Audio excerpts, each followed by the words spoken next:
Well, hello, everyone, and welcome to another episode of Women Like Me Stories in Business.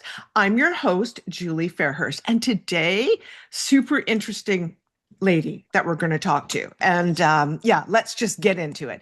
So, today's guest is Catherine Lang-Cline. She's an author, a public speaker, an award winning CEO who built and sold a almost said billion, multi-million, that would have been fun, That would have been multi-million great. dollar business.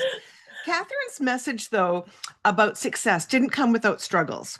The messages she received growing up and the way she was treated earlier in her career created inner barriers that followed her into leadership. And it was only when she realized that she had been playing the wrong game that everything began to change. So today, Catherine helps women understand the unwritten rules of business, build strong relationships, and confidently step into rooms where decisions are made. Her book, I find the title of your book so interesting. Her book, The Rules of the Game for Women in Business, Yes. is a practical playbook for women who are ready to stop waiting for someone else to recognize their value. Catherine, I am so excited to have this conversation with you. I want to know the rules. So let's let's get into this. So when did you realize that you've been playing the wrong game in business? Well, first, thanks for having me here. I'm Oh, very you're excited to welcome. talk to your guests. But yeah, it took a while. I mean, I think I would even say just like even 15 years or so, my previous career before owning a business, where I just felt like I was never getting ahead. People weren't listening to what I was saying. I thought I was doing all the right things by the way that we have been taught to be, good girls in business. And I realized that that meant nothing. Yeah. That if you were to be successful, you had to show up to the game like the boys were showing up. And it's not saying that you show up, dressed like a boy and talk like a boy and stuff like that, but it is about really understanding how they're playing. And what I discovered is that women are trained, if you will, from a very young age to be quiet, to wait our turn, to be, cooperative, to work really hard, and maybe just maybe somebody will notice us. And what I realized is that that is absolutely not how all the guys were playing. They were a little more boisterous. They were not afraid to speak of their accomplishments. They would, ask for the highest salary if that was what was being offered versus accepting, what was kind of being offered to us, and it was a lot of these little things that I was noticing that it's like, well, why aren't we doing that too? And when I started playing that exact same way, I saw that the needle was starting to move. I was starting to getting to more of the rooms, meeting the right people, and really saying, you know what, I'm here to play. And I think that for the most part, women will show up with all the tools that they have learned because they are all really great tools. I mean, who doesn't want somebody who's cooperative and helpful and, plays nice? Um, but you get left behind. You always end up kind of being the doer versus the leader and or the coach or whatever it is that you wish to be. And it was a matter of me just kind of changing that up a little bit, just saying, you know what, I'm more like you than you think I am. And I'm not showing up to your baseball game in cleats. I am showing up with the right equipment and I'm showing up with the right language and I'm showing up as a person that is not only a great team member, but somebody who is really going to just be an MVP on your team in general. Yeah. Wow. Well, what did success look like from the outside and what was happening inside to you? I mean, overall, I really learned, I was working really hard, and for the most part, I thought it was just to, stay, so I could pay my bills is probably the best way of putting it. Yeah. And when I switched up my thinking a little more to be, you know what, I can really blow this out of the water. I can be successful. I could actually make money. I could be, I could be rich, which a lot of people don't expect women to say. Women, you're supposed to give your money away. You're supposed to Yes. give till it hurts and not think about how you're the main breadwinner in your family or how you are the one that's in control. And again, that was just kind of giving women permission in a way to say, you know what, yeah, I do want everything. I want everything that I want. And I had to kind of figure out what it was that I wanted. And for me, it was not the yacht. It was not, owning three homes and things like that. I just want to be really financially stable, and never have to worry about what anything costs. So if I went Ah. shopping, I was like, I'm going to buy it because I want it. And I not love that. and it was, and it would, but and that's really speaking in a materialistic sort of way. But for me, I want, a house that I'm comfortable with, and that I don't have to worry about paying the mortgage, and I don't, and Yes. I can pay all the bills, and I can live very comfortably and put my child in through college, and it's all that sort of stuff. And it was really like about, just like I said, giving me permission to say, what, I can do this by myself. I mean, I have a wonderful husband, Yeah. but I can do this by myself, and I can be in control of my life, of my finances, and not have to worry. So for me, that not having to worry was the huge part of it. Mhm. Um, there's many women that grow up and they, because I've told my story before, and a lot of women are like, yeah, me too, where you grew up and maybe your parents were blue collar, didn't understand you and your ambition and things like that. And to kind of break out of that mold was a huge step too. Because again, that's the way that I was raised. Why don't you want to work in the factory like the rest of us? It's a great paying job. You know what it is? But I wanted more. Yeah. And again, it was about understanding that, men weren't thinking about that as much. They were thinking like, you know what, I'm gonna try and just be great. I'm gonna try and be great and try Yeah. different things and do all the things that women are really good at. Because honestly, I think women are better leaders for the most part than men are when you really get into Yeah. the all the details of it. We've been holding our own meetings and collaborating at a very young age. And Yeah. Yes, we and but then, have. but then we hold back. For some reason we hold back. And I'm like, Yeah. no, you guys got this. You ladies, come on. We know how to do this. Just take it. Just own Yeah. it. Yeah. I would just want to touch on what you said about materialism because there's nothing wrong with having money. No. And No. I think that is a fear, something fearful that we say, oh well, that's materialistic. We Yeah, live in a materialistic society. we do. If we don't have money, we don't eat. Right. We don't eat. Right. We're on the street. We don't have hot water to shower. I mean, there are people in the world that have to live like that, Hmm. unfortunately. And and in our culture, you have to have money. Right. And I also liked what you said about, the security because I want to leave this earth with so my children are secure. Yes. I think we just got to get out of that mindset of well, I have a sister. I just want to be comfortable. I don't. Hmm. Well, when you win the lottery, I'm going to come over and get it then because, you don't want it. I'll take it. I don't know. Right, right. I mean, so I think for anybody listening, like think about what money is a tool like everything else. It is really can open a lot of Mm. doors. And I don't know how you were raised, but I was raised in a fairly religious household where, if you were rich, that was like a sinful thing. The last thing you want to be is like a rich person. Yes. And you follow, and then we're also taught too as women, like if you make more than your husband, that's threatening to him. Or have met women that were afraid of making more money than their father because, that would be insulting to him. And it's just like, but if you have money, you can do so much more. So if you want to Oh, be the most charitable person in the world, think about all the people you can help if you had just actually had more money, yes. And I Yeah. always like to put a little stop in there too, that the first person you need to be charitable with is yourself. You have to make sure that you're taken care of because that's you're not going to have any strength at all if you're constantly in this position of worry and concern about where you're how you're going to pay your bills. If you build your own, make yourself super strong in that regard, you can help so many other people if that's the path Yes. that you want. Yes, absolutely. Well said. That's, Thank you. I think we're done now. No, just kidding. We've saved the world. So, I wanted to ask you about your childhood. I know you mentioned it briefly, but how did your childhood shape you and as seeing yourself as a leader? I am sure that my parents always thought, what is wrong with this child? Because as they put it, nothing was ever good enough for me. Mm, And it was not like an intentional way to make my parents feel bad, but I always felt like, we can do better than this. We can do better. But they like to be comfortable. It's like, I have this job. I'm not going to rock the boat. yeah. May or may not like it. But I'm going to do it because it's a steady paycheck. And you know, and that if that is your comfort zone, that's fine. But I always saw so Yes. much more potential with, especially with my mom. And but she just was never, you know, um, just courageous enough to make these huge leaps.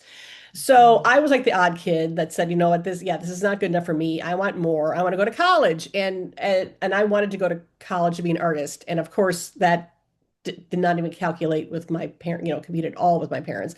You're going to go and you're spending all this money, and then you're going to starve. So I just had to do it myself. So Yeah. I worked summers. I got, I saved and saved and saved. I filled out the right loans to get, the money. And I got I got into college. The first year was paid for because I had great grades. The second year I had to start, figuring out how I was going to pay for it. But regardless, I was not going to give up on this. I wanted more. So yeah, I had to do that all myself and just to kind of get what I wanted to do. So, I mean, there's a little bit of lesson in there in that, you can get complacent and stay comfortable. And there's absolutely nothing wrong with that if that is, Mhm. where you really are. But Yeah. I'm just here to tell women, especially, you can do a lot more and you don't have to wait.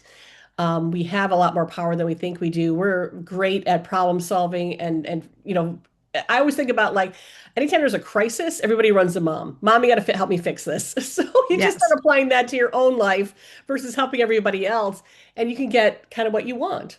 Yeah. Yeah.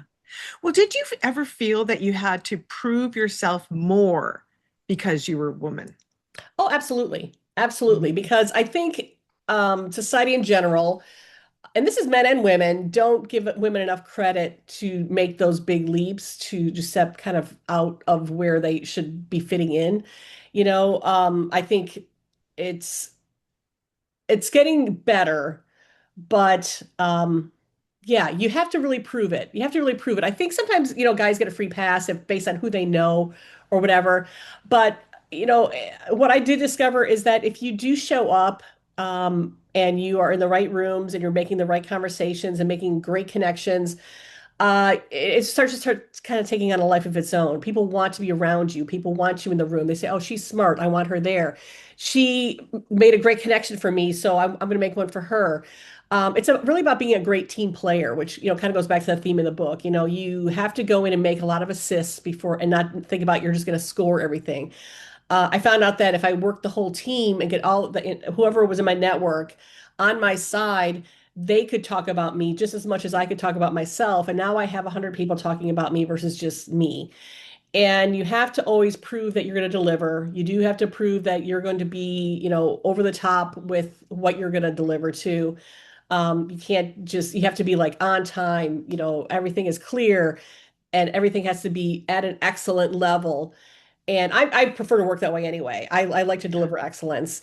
And when people start seeing that that is what you bring to the game, you start getting invited to more games.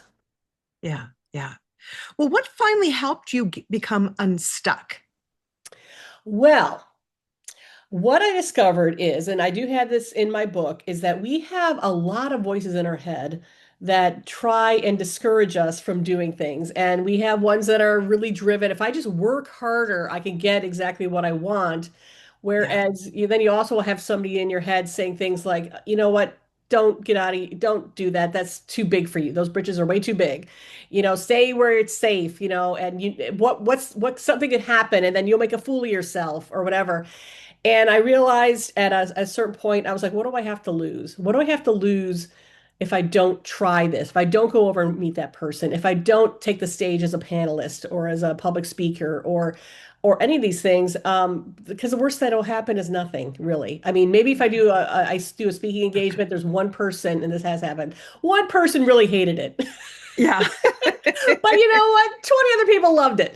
Yes.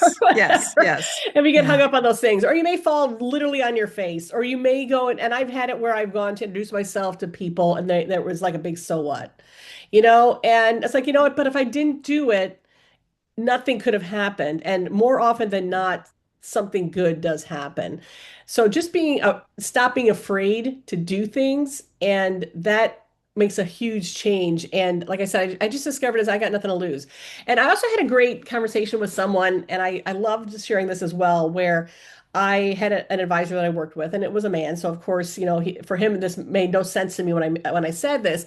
I'm really I get really nervous when I'm meeting other CEOs, especially if it's a man CEO. And he's like, "Why? Because you're a CEO too. So what's the problem?" And I'm like, "Oh my God, only a man would say that," but he's absolutely right. So once I heard that, I was like, "You're right. You're right. I am a Yeah. CEO." So I would introduce myself as a CEO, and I understand you're the CEO, and we are Yeah. automatically on the same playing field here. Um, and I think sometimes too, women will fall back a little bit because we get into that mindset of I'm just a girl from this little town, and I'm just a small business owner, and no, I'm a CEO of a company, and I'm going to meet you, a CEO of a company. Yeah. And it was just things like that that start getting me unstuck. And the thought that I needed to share these things, just because it's simple. And so, like I said, it seemed obvious, but it wasn't really until somebody had said, you have some credibility here. You own Yes. a company, or if you're not a company owner, maybe you're a VP somewhere. That took a lot of experience to get there. And even women that I've met that have startups, they're like, "Oh, I've only been in business for 2 years." Yeah, but how much experience do you have really?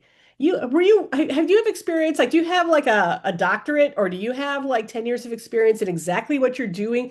That all counts. So don't just come Yeah. walking in with these, I'm just a, you Yeah. have so much more that you're bringing. And, Yes. men tend to be a little more braggadocious about this. And I think, and they expect it. They don't, if you say it, they're not gonna be like, "Oh, look at her." They're like, "Oh, Yes. great. That's great. I'm glad it's like I said, it's a very, very pleasant surprise when you start leveling up and just like I said, just kind of showing up to win. Yeah. And you don't have to be a CEO. No, You absolutely could not. no, and someone who is in business, they like that's a hard job. It is. It's not easy. It's not easy. Yeah, so even if you have a smaller startup business that you're doing on your own, there But you're you still the deserve president of it. you You're still the are, and president. you And you yeah, introduce yourself as a president, not like, yeah, "Hi, I'm an accountant and I have this little company." No, you're the yes, president of your company, and absolutely. introduce yourself that way. And Yeah, if you're not, like I said, even if you're not that high in the food chain, let's just say you're director or something else, yeah, be proud of all those accomplishments yes. and just really own it because yeah, you belong there. You belong in the room. Absolutely. Yeah. No, I think that that's something that we as women really need to hear. Hmm. I even needed to hear that this Oh, morning. good. Yeah, so that was Good. good for me. So you built a multi-million-dollar company. What Yes. did that experience teach you about your own strength? I did not know I had it in me. That's what it taught me. Ah, I kind of yeah, went in with the idea of, I'm gonna start this business because I see a need, and it was a staffing company, and I had been in marketing for 15 years, so I had been the freelancer, I had been the graphic designer, I had been, the senior designer. I've done all these, and I knew all the roles. So now it was a matter of me just starting a company where I would help other people find roles. So when I started my company, I was the meek person. Golly, I have this business. It's this little baby. But then I realized somebody said, "But you've been doing this for 15 years." And that was how I started talking about it to my clients or potential clients. And they say, like I have this company, I've been doing this for 15 years. I saw a vacancy and that nobody was taking really special care of this need. This is all that we do. We're the specialists, we're the experts, and that is what got people to listen. It didn't matter so much that we were small and we were a startup. And then the other thing too that I'm going to mention as well, especially women that are starting up or they are, anywhere in business in general, is to just really remember all the people along the way that you've met. Because one of the things that I wanted to do mm, was have this Fortune 500 company, well, actually, it was a Fortune 100 company that I used to work for, be one of our clients. And that was what I was just determined to do. And they could easily have said, or at least in my mind, "Oh, they would never work with us. We're so small. We're just a startup. We're just whatever." But I wanted to really have them. We got them by the end of the year. It totally took us, like our first year in business to get this company because we went in, called the people that we knew, the people that knew us, and said, "We have something that you're going to like and we can deliver." And they said, very, because they did trust us already, All right, we'll give you a try. And and then the rest was history. Once we had them, that opened up all the other doors for us. So, Yeah. but it's about going back to those original relationships or calling the people that you know, saying, you know me from this, I'm doing this now. I know you trust me. Will you trust me with this? Mhm. And that's how you get, bigger and bigger and bigger clients. And then once you Yeah. have name brands, then it's much easier to go to. Yeah. You're right. It's quite simple. It's called asking. Yeah. And for whatever reason, we just get so humbled by it or Yes. fearful, but then that goes back Yeah. again. What's the worst that could happen? They could say That's no. Yeah, they really could. yes. And I always took it as that's a no for now, but it's not a Yes. no forever. That's right. And you could definitely ask, well, what would it take for it to, make a difference? And they will tell you, and then Yes. in a lot of cases, they will say, well, we've been working with this company for years and we're not going to change. Yeah. Okay, that's fine. Who do Yeah. you know that might be interested in what I do? And they Yeah. know so many people, these people that tell you Yes. no. So you And can it, it's definitely and use that. it's so true, and it's interesting because I've experienced where people are just so helpful. They are, but you Everybody have to want ask. we yeah, we have to ask, and we get, like you say, fearful and shy or whatever you want to call it. But really there are people out there that want to help. They want to see us succeed. They want to go, oh, you know what? I just Absolutely. had that. I was at a women's networking meeting last night, and I had two women say, oh, I know so and so, and you should contact her because blah blah blah blah blah. Hmm. And people just want to help if you Yes. let them. Yeah. Yep. Yeah. Absolutely. And what I Yeah. would find too is like sometimes the connections weren't like really spot on. I would always meet with anybody that referred me. It's like, have you talked to this person? No, I Yeah. would love to. And, I always treat them as, like the next best thing because they're going to move up the ladder too. Yes. And even the people that we placed, the talent that we placed, they were being placed in companies that we wanted to eventually work more with. So they would call us because we treated them so well. So there's a lot Yes. about, how you treat people that remember you, and they will be advocates for you in the best way possible. Yeah, absolutely. Okay, this I love. You say no one is coming to save us. So Yes. what does that mean to you? What does that mean I to all of us? going back to where, women are a little bit timid as far as making more money than their husband or their father or whatever. I know a couple women that work hard, just hard enough because someday that person's going to come and they're going to save them from this awful life that we have. And we get to be the princess or queen or whatever. Yeah, No. And even if it does happen, that doesn't mean it's a happily ever after because, I am yeah, divorced and I thought it, one time, yeah, this is it. We're going to build this amazing life together. And yeah, yeah, I pretty much lost everything. So, yeah, yeah, but with me, I was like, but it's okay. I will make it back. And I did do that like hundreds of times over, because it was we were young and whatever. But yeah, that you can't expect somebody else to rescue you. You always think about yourself and how can I take care of myself? That can definitely bleed, into where I'm going to take care of my children and make sure that they're taken care of. But like I said, you are more powerful if you are taking care of yourself first and you're healthy financially, physically, whatever. And then you can really change the world for other people that you care for. yeah. And God willing, you find a person, a partner that wants you to grow rather than just have you be an ornament. There's like a cute little metaphor of like, you meet people that want to either pick you as a flower or they'll let you grow. And they're both kind of lovely. However, the one will eventually die. The other Yes. one just takes over the world. So you Yeah. want you want to try and find somebody that gets as excited as you are about your growth and rather than kind of stifle you because we run into people like that all the time and I do address Yeah. that also in my book where who we surround ourselves with is super important and there are people like for me I had to take a few steps back from my family and things like that because they're like you're just getting too Miss Fancy Pants sort of thing and or people you might have friends around you that they get uncomfortable because you're doing so well and they're not doing as well or you're starting to outgrow them, if you will. Yes. And you have to let them go. You have to let them Yes. go. And I did Yes. find that definitely with my marriage, my first marriage, and that I know I can only go so far with this, and I want so much more. But basically, when I was talking to even my parents too, I want more, and I can't be with someone that's going to hold me back. Yes. And there are people that we love dearly that we just have to be like, you know what, if we're together, we're not going to talk about work, right? I mean, I never talked about business with my parents, or other people. It's like, I can't really talk about how well this is going. Yeah. But that's for me more than anything else. And for whatever reason that does not sit well with them, so I'm not even going to bring it up. But there are Yeah. people that will are so excited for you, like you'll win an award, and they're like, "Oh my God, let's go out to dinner and have drinks," Yeah. And I mean, those are the people that you want to be around. Yes. And like I said, it's a tough thing to digest for the most part because like I said leaving saying you leave people behind is hard.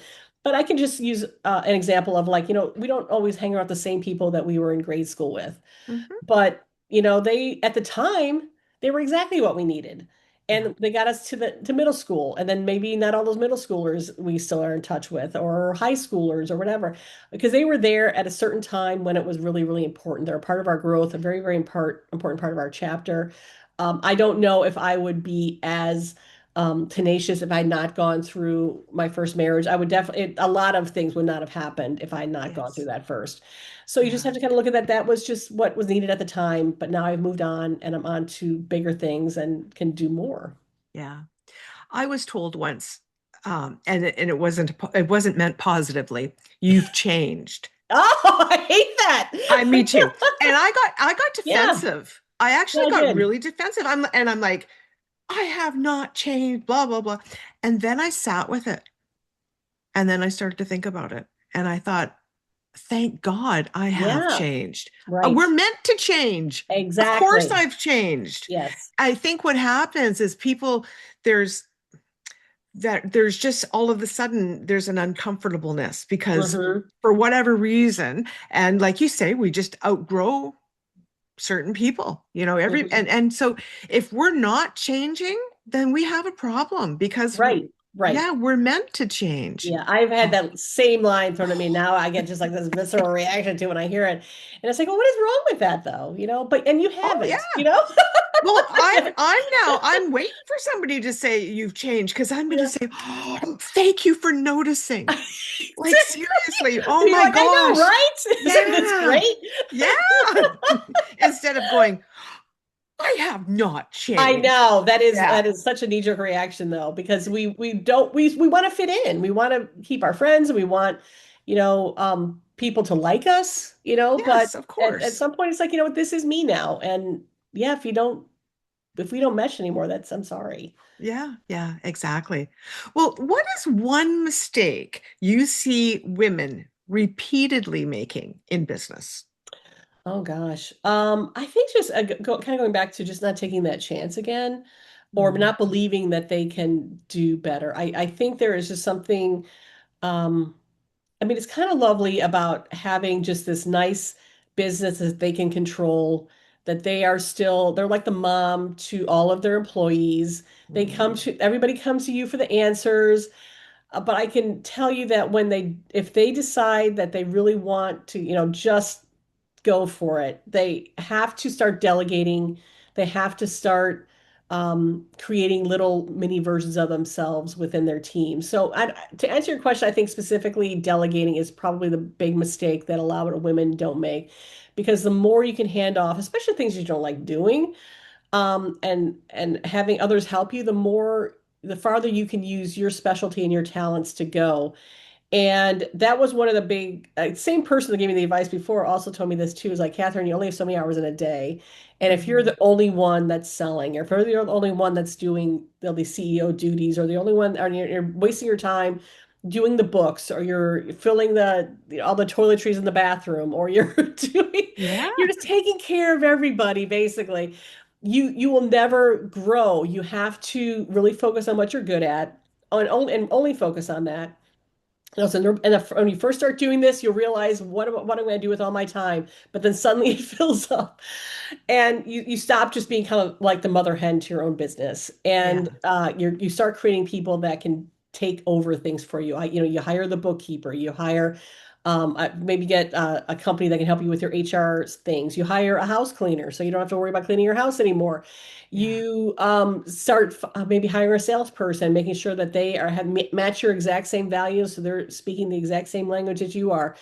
And all of that starts getting a little tricky because you don't have this death grip on it of control. But taking those chances are the only way that you can grow. So yeah, start delegating as soon as you can. Yeah, I think that is a great point. And and and then you're helping you well, not helping because they're going to work and they're going to Yes. earn, but you've opened up an opportunity for someone else too. There is nothing more exciting than when you do open opportunities for other people, and Yeah. you see them grow. And it's like, dang, I did that. They're awesome now because of me. Yeah. Yeah, exactly. Exactly. What about apologizing? So I think women, well, I'm in Canada, we apologize a lot. So, but what do women need to stop apologizing for? Everything, everything. Everything. I like to coach women by saying, what could you say instead of you're sorry? All right, you're late to a meeting. Oh, I'm sorry, I'm late. What could you say instead? Could you just say, oh, traffic was terrible. Thank you for waiting. You know, Yes. um, Yes. it's so much more powerful than always being on that. I'm sorry. I'm sorry. I'm sorry to interrupt you. Change it to, do you have a minute? I have something I need to go over with you. So just before you, because we are so ingrained to apologize, Mhm. just pause first and say, what else could I say other than I'm sorry? Yes. And Yes. save the I'm sorry for when you're really sorry, because I think then they have more power. Like if Yeah. you really did something wrong, you say, oh my gosh, I'm so sorry that that happened. I'm sorry for your loss. I'm sorry for Yeah. whatever. I'm sorry you have to leave and you're fired. Yes. Things like that versus everything else. Yes. Yeah, for sure. Okay. Why did you write the book? The Rules of the Game for Women in Business. Why did you Yeah, write it? I wrote it because as you know, I did sell my business and people were still asking me, how did you do it? I started doing a little bit of coaching and I was finding myself repeating myself a lot. Have you tried this? I'm like, and it was the same stuff. And I'm Ah, like, clearly there is something that I can do to reach more women than just a one-on-one basis. So I met with some people who had written books before to help me kind of outline this and get it going. And just said, I'm going to just get it all out. Here's everything that I know that I did that I think would really help women.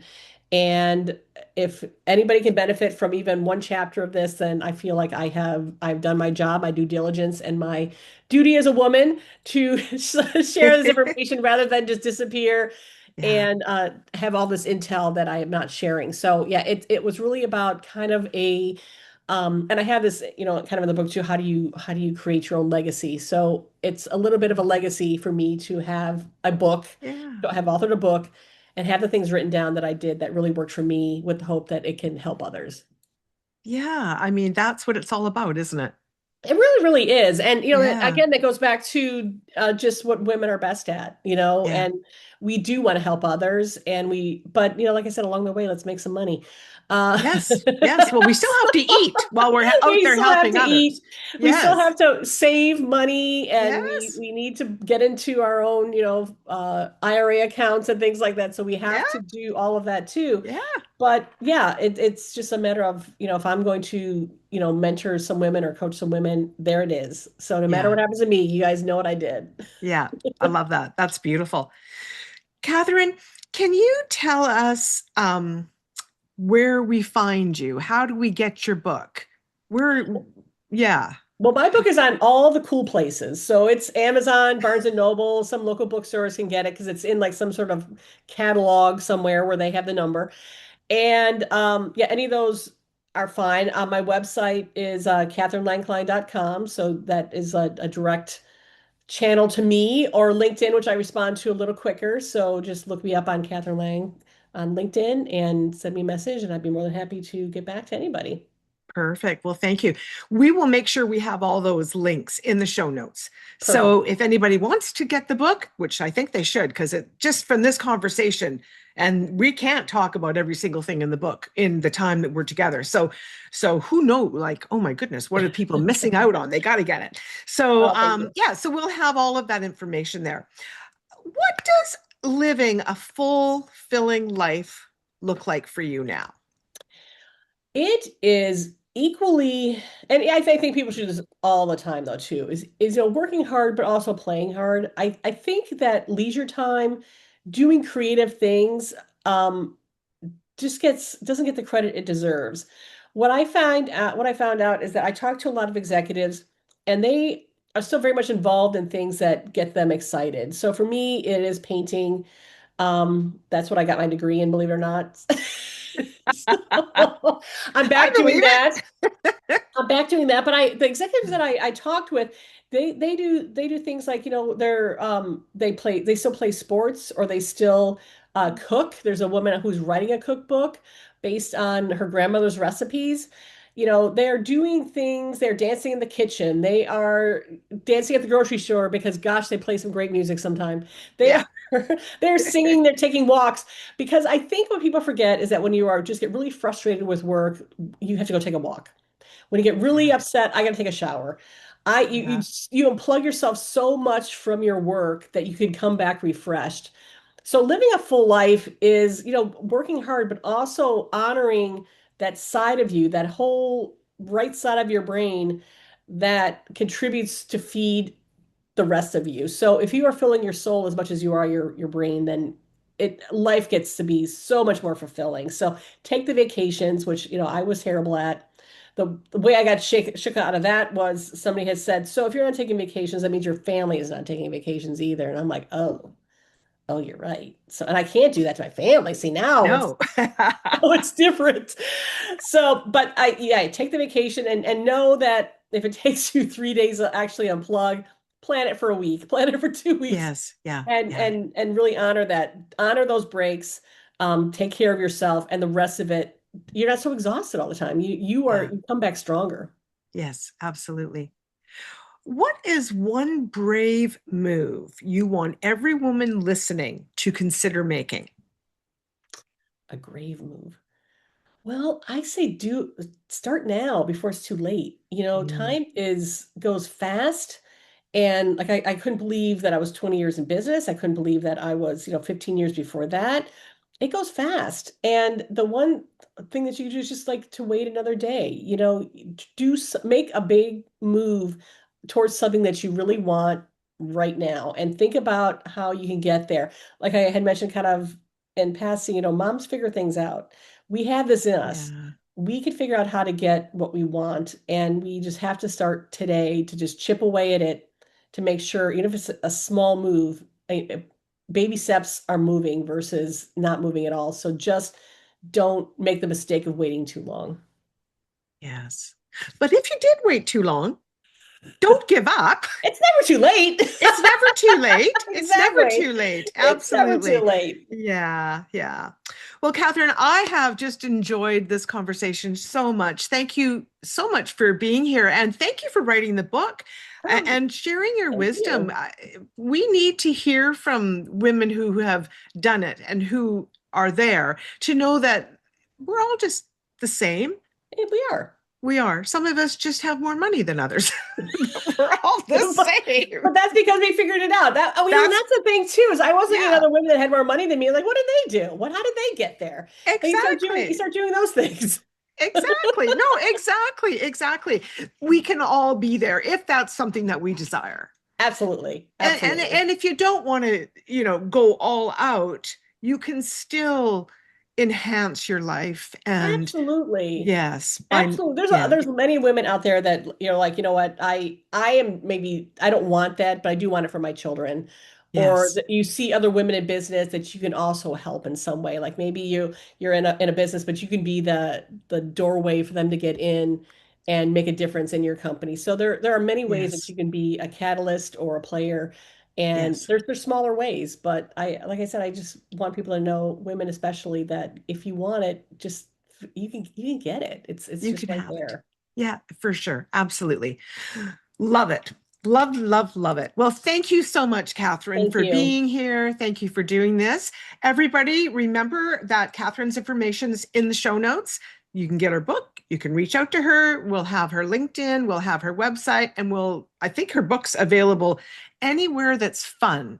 Was that what I heard? Yeah, all the Yeah. cool places. That's All what I the said. cool places, all the cool places. That's right. So don't hesitate. Excuse me. Don't hesitate. Well, thank you again, Catherine, and thank all of you for being here. And we will see you next time on the next episode of Women Like Me Stories in Business. Take care, everybody. Bye bye.